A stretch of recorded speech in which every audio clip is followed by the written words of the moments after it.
Samantala, naglaan ang pamahalaan ng 50 upang masagip ang mga OFW sa Saudi na walang mga dokumentong magpapatunay ng kanilang lehitimong pananatili sa bansa. Para sa detalye, balitaan mo kami, Arian Ignacio.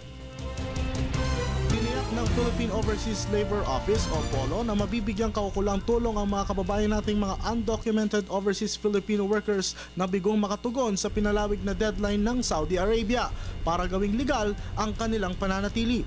Inihayag ni Department of Labor and Employment Secretary Rosalinda Baldos na ang nasabing ahensya ay maglalaan ng pondong umaabot sa 50 milyong piso na supplementary budget para sa mga pangangailangan ng mga OFWs.